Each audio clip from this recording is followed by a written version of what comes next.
Welcome back to Major League Quidditch. My name is Reed. I'm joined by Jack McGovern here, and we're going to be casting the Austin Outlaws versus the Washington Admirals. Austin going to be coming in cold-ish, as cold as you can be on a 90-degree Maryland day. But Washington, with a lot of games under their belt already, kind of fitting into a groove. First quarterfinal matchup, best of three here, possibility of 3 games. I hope it gets there. Yeah. And this is an absolute treat. Austin coming in as one of the co-favorites of this tournament with a championship pedigree, 2 previous titles in 2017 and 2018, and Washington coming into this championships as one of the most exciting teams, the hometown team. They were the top seed in the play-in bracket. They made their way out. They've really punched above their weight all season long, becoming the first team to defeat the Boston Forge in a regular season series earlier.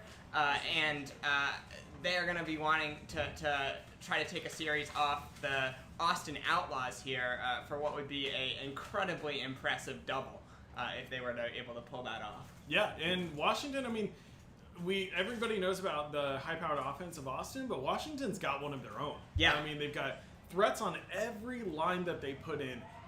Somebody else is the leading scorer every single game, it seems like. They assist more than any team in the nation. They have, they've been tested in what I consider probably the best region in MLQ, and they've come out. You mentioned it better than I think anybody could. They've punched above their weight. It feels like at every opportunity. So this game has to deliver in my mind. Yeah, Washington finished the season 6-6. They got to 6-6 in one of the more interesting ways. They started 0-5 and then won their next 6 games before dropping one at the end. So I just love watching this Washington team. They move the ball so well. Their beaters are aggressive. Yet they recover well on defense and can be hard to break down when they're kind of drifting back. They have a bunch of different looks that they can throw at a team, and this is not the challenge that Austin will have wanted to face in the first round. I think it's no question. Washington beating Charlotte in the regular season, both of those teams having come out of play-in. Austin, favoring that Charlotte matchup, doesn't get it. Instead, it gets a test against Washington. But I don't think that they're disappointed in it, to be honest, because I think the players, you mentioned the pedigree, the championships that they've come in with, they like that test. They want that opportunity to kind of get pushed.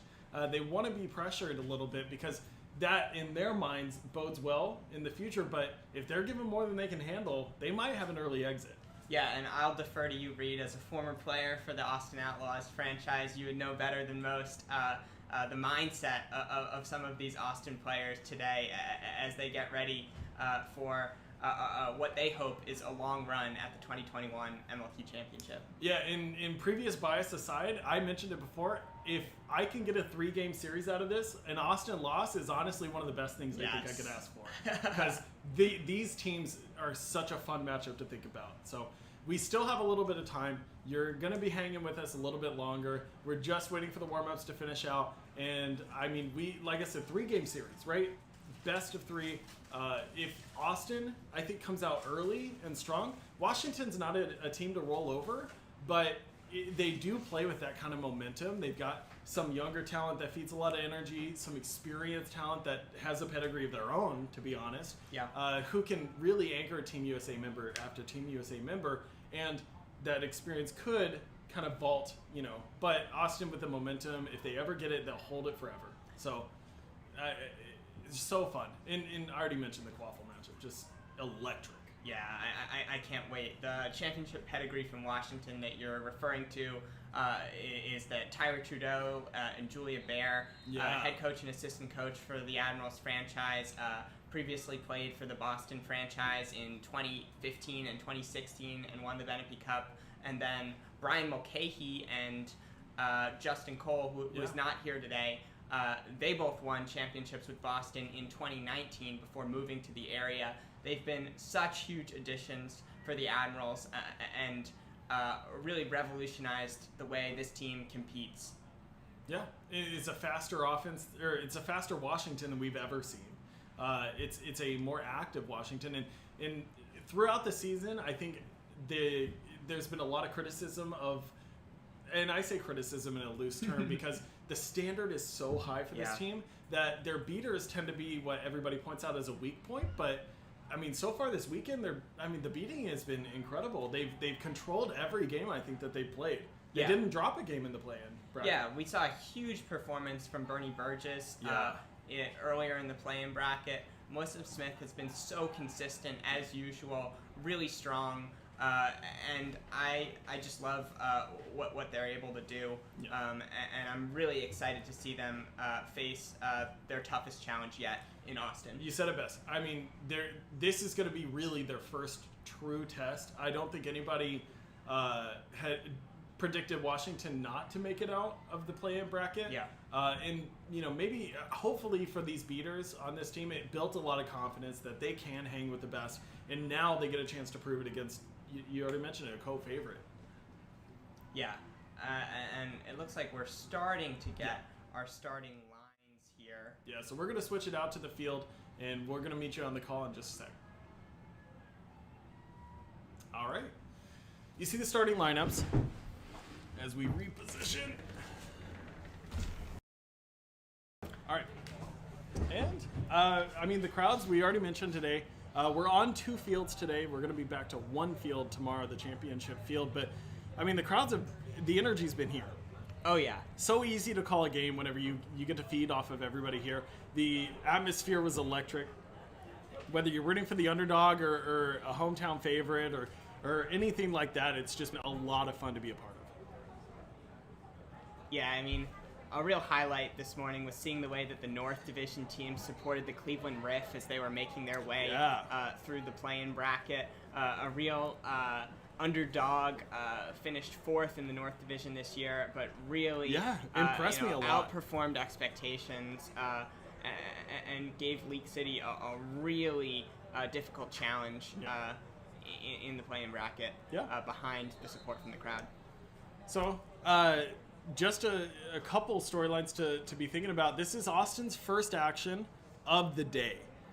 They were the 2nd seed overall. They got what was essentially a chance to wait and see who came out of the play-in bracket for their opponent, obviously being Washington.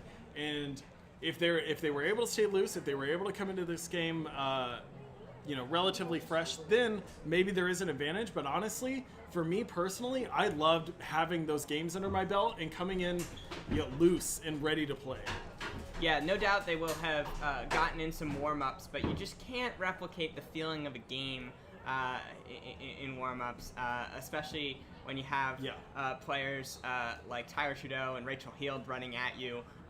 You have to kind of get in the mix and make a tackle before you feel completely ready to go. Yeah, and Austin's physicality is definitely known, but physicality tends to be one of the last things that kind of gets up to speed in a game, at least for your first action.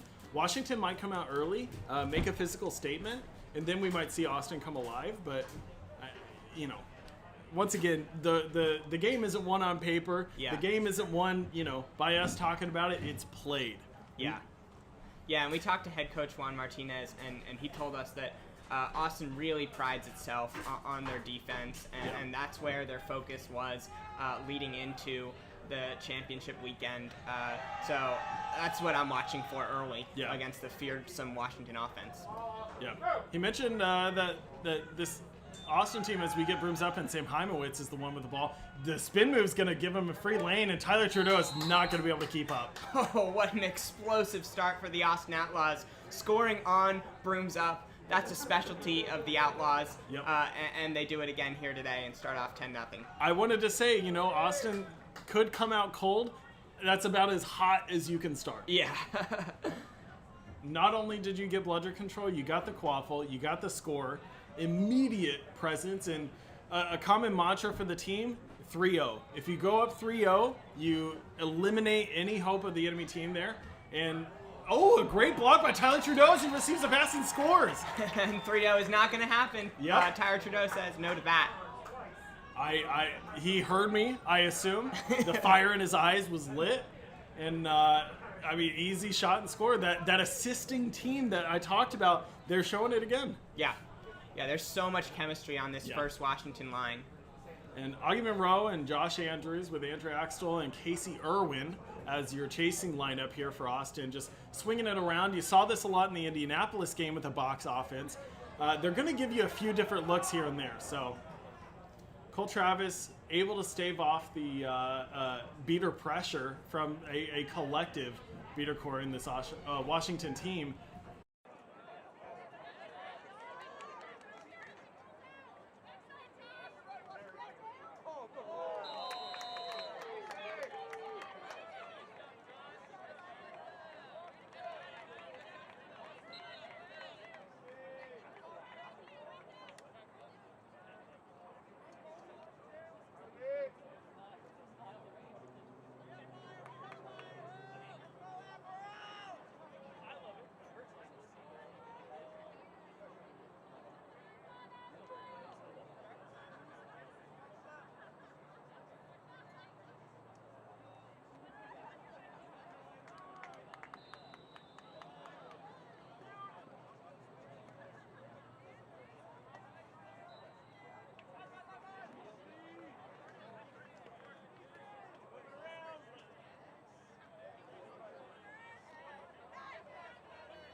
But Washington now, Mulcahy with the quaffle, takes a shot opportunity, another roll off the top of the hoop, but it's put back!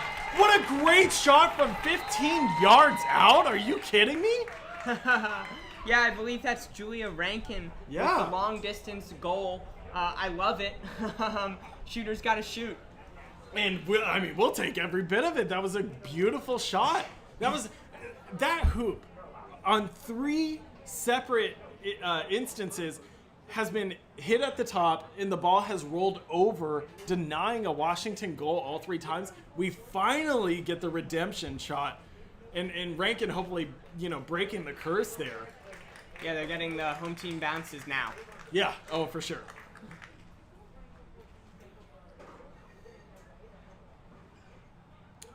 And I just want to give a quick shout out. The officiating crew of every game that I've seen thus far, just absolutely stellar. Yeah. It is so difficult for a game that has so many things going on to catch everything. And honestly, I think that these crews have been some of the best that I've ever seen. Yeah, I completely agree. They've really kept the games moving, communicated with players. I love the way they've been controlling the pitch today. Yeah.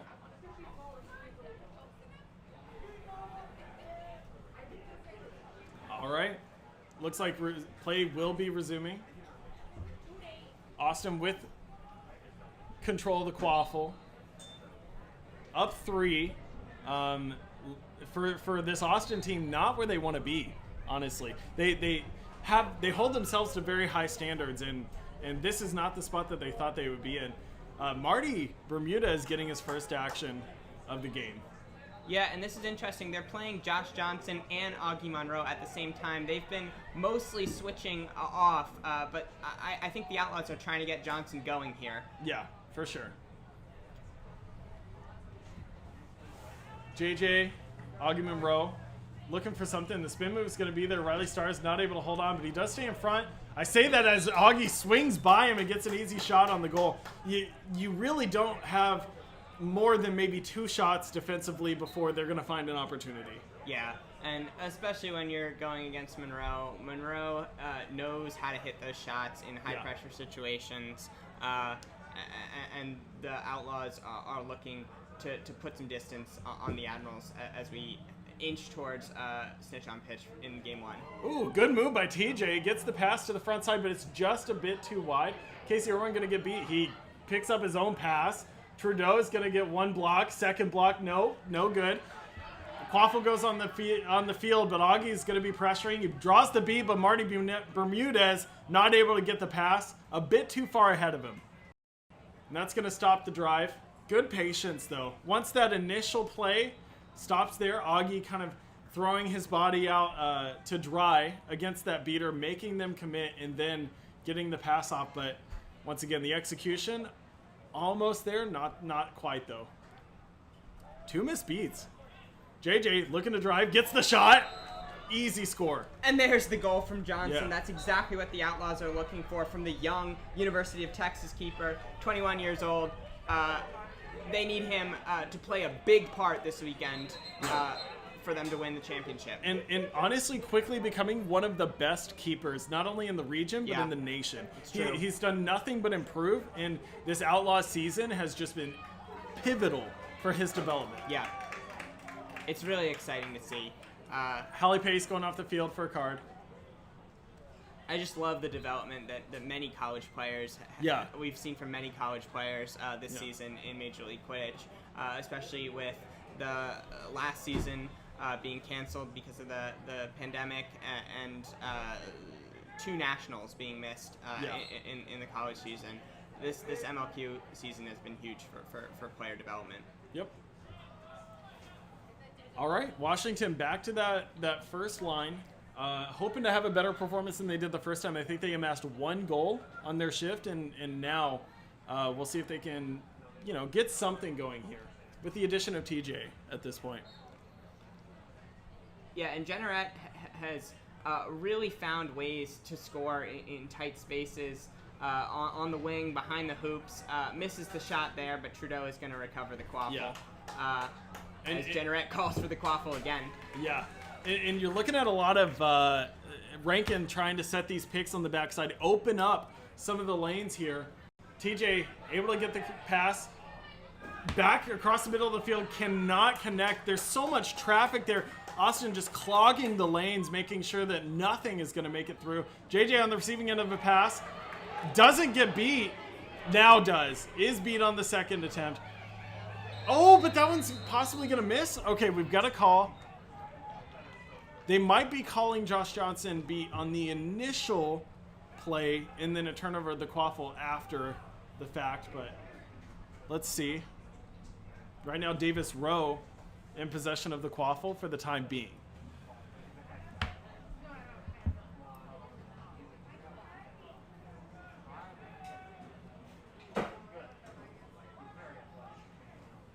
Okay, timeout Austin.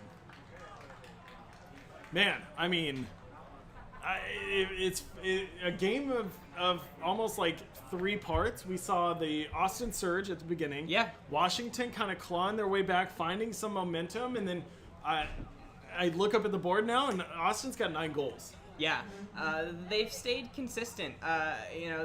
On offense, they've been able to, pick up goals. Even when Washington has been finding their success, they haven't gotten too high, they haven't gotten too low.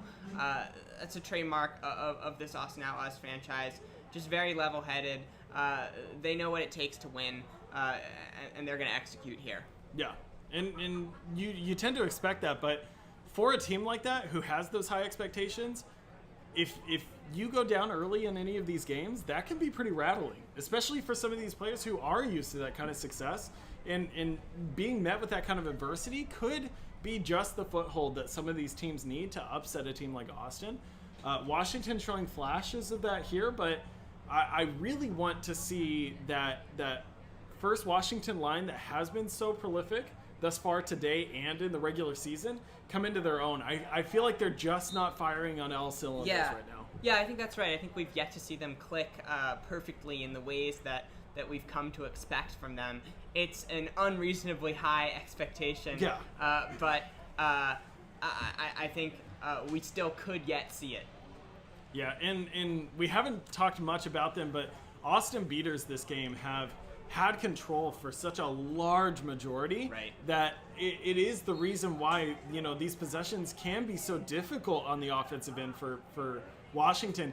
Every pass that is in the air for longer than 1 second is going to be closed in on by a beater and likely will turn into a turnover. So it's just so hard to work. You got to get, first step is bludger control. Then we can work the offense that we're used to seeing.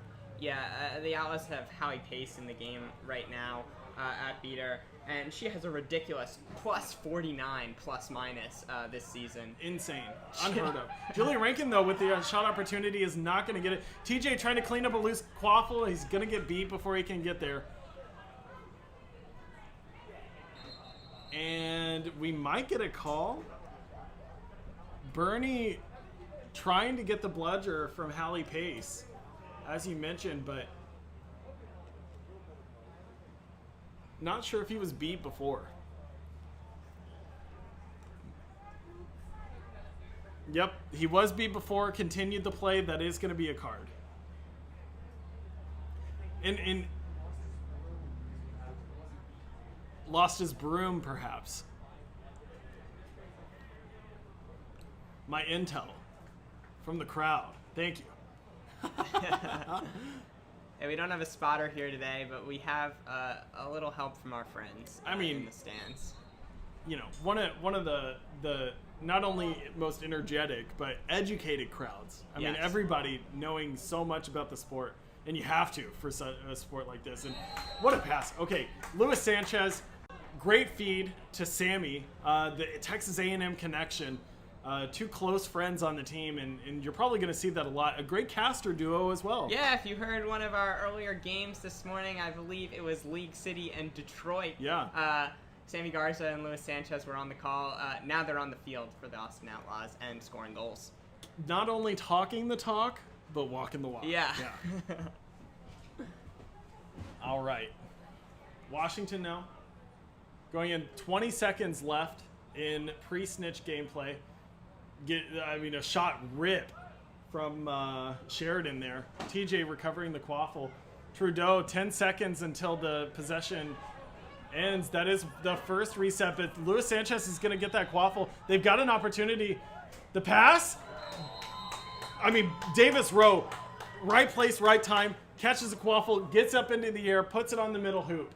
Yeah, and did you see how Augie Monroe, now in the game at Beater, just created that opportunity, blew up the Washington Admirals offense, beat out a couple of their players, and allowed for Luis Sanchez to take the quaffle in the opposite direction. Yep, and this is going to be the last possession of regulation or pre-snitch gameplay.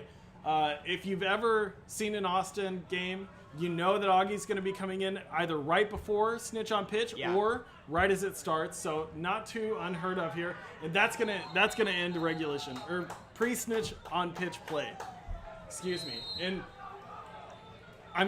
the score here 4-11.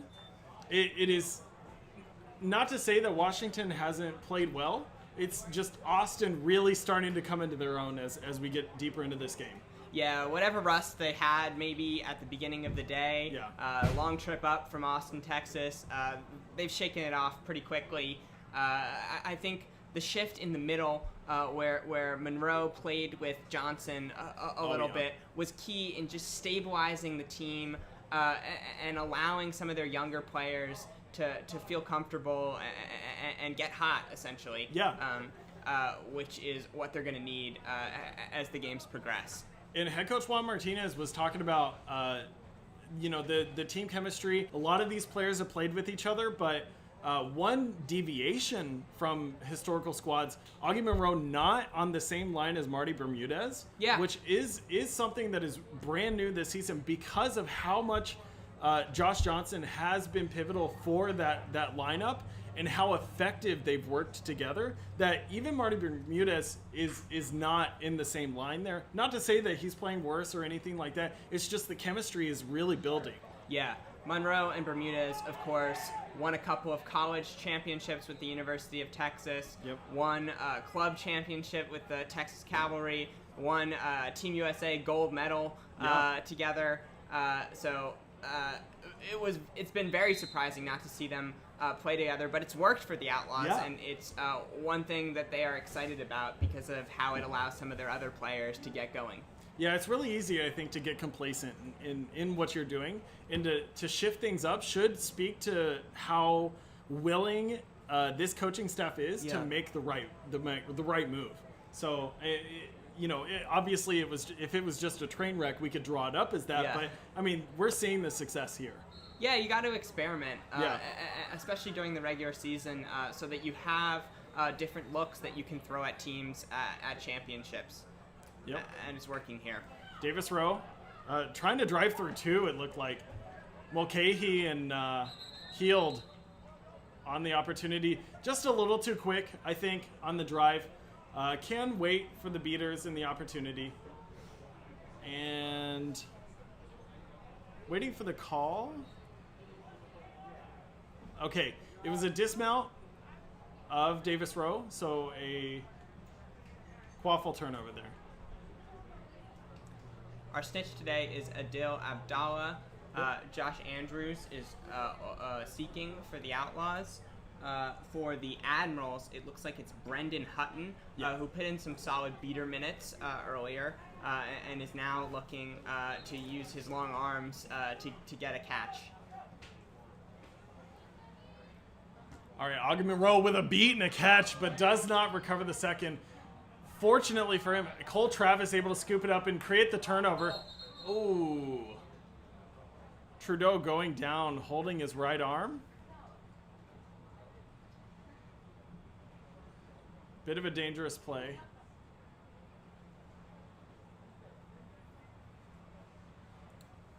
We'll wait for the call. Yeah, Brendan Hutton already with 2 snitch catches to his name. Tied for most on the team with TJ. Good to see Trudeau back on his feet. Yeah. Trudeau as tough as they come, though. He mentioned in our talk that he doesn't feel like there's a single tournament he's ever played that he hasn't come away with bumps or bruises of some sort or another. And so soreness is expected just because of his play style, but always, able to bounce back in good form. And it's good to see. Absolutely. He's one of the best tacklers in the game around the hoops, and his driving is just so physical. Augie showing off some of that athleticism. Yeah, the Outlaws bubble has been so strong as Monroe and Travis just patrol midfield here. And Quaffle play, Luis Sanchez with a behind the back pass, gets it to McBride, and she's able to get it back to Sanchez, back to McBride, but the catch is bobbled, the broom gets lost, and now it's Washington going the other way. Ooh, good catch by Nardone. And now Quaffle turnover again, wrap up, gonna be brought down by TJ. Nardone just creating havoc on the beater end, and Quaffle plays just as chaotic. All right, we've got an opportunity. Aaron McBride with a quick release, but TJ with the two-handed block on the top hoop. You have to anticipate the shot, has to make a guess on where it's going. Just perfect execution, and Washington getting a little bit of energy. Yeah, absolutely stuffed by the young University of Maryland player, TJ Jenneret. That's a huge energy play. Oh, and Trudeau just throwing that one away. Casey Irwin, just catching it like a pop fly in the outfield.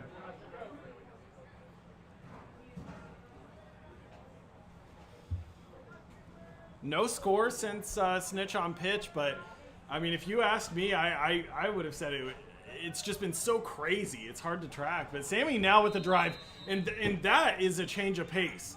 Sammy with that quick step, plants the left foot, gets around to the right side, and you want to talk about a mid-range shooter, that's your guy. Yeah, Sammy Garza has been electric on ball this season, and it's good to see him bringing the same skills to MLQ Championship. Yeah, and he's been working with his core for a while, and the development of his skills has not only been intentional, but very, very evident, especially this season. Getting a bunch of minutes and his play almost demanding it from the beginning of the season to now. Just a great change of pace, like I said, for this team. Improving almost as fast as the commentator skills. Yeah. Absolutely. Freddie now, Salinas for Austin seeking.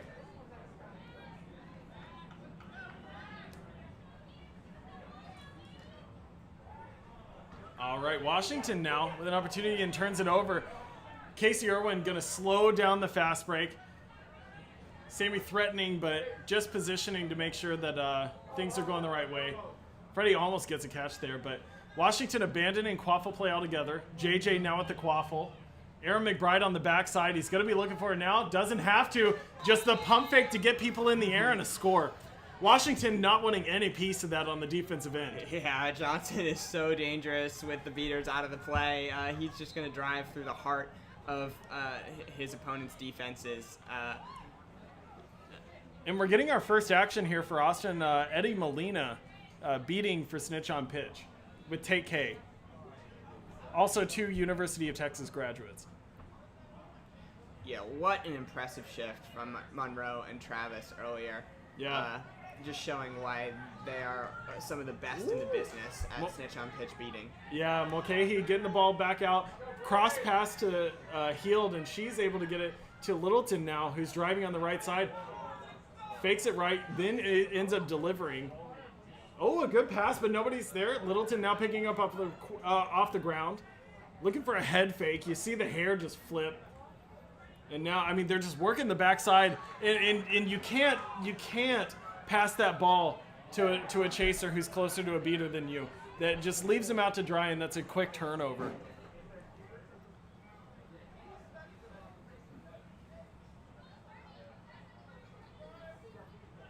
JJ now. A quick pass, just a little fancy. Aaron McBride, that shot almost always goes in. The two-handed catch into immediate shot, just a bit tall. But they do keep possession. Back to Aaron McBride. Another shot chance. opportunity. No good. This time the one-hander. Mulcahy dropping the quaffle now. Could be a catch for Andrews.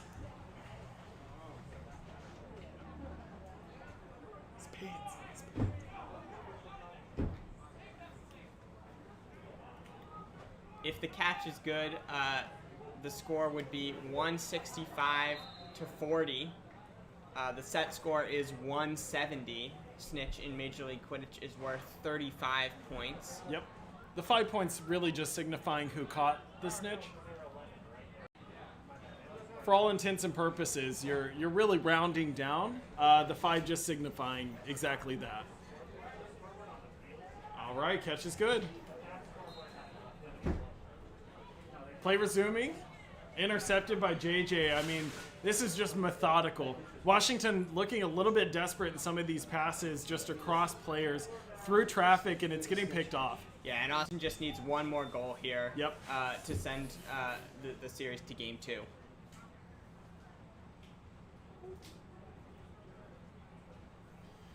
And it's hard to say that it won't happen through this, Josh Johnson or this backside play of the unmarked chasers that Austin has. That's just been the bread and butter for this team. Tate K getting beat there, trading with Bernie, but the fact that Bernie is closer to his side of the pitch than Tate that's a favorable situation. First reset for Washington. Or first forced reset, I should say.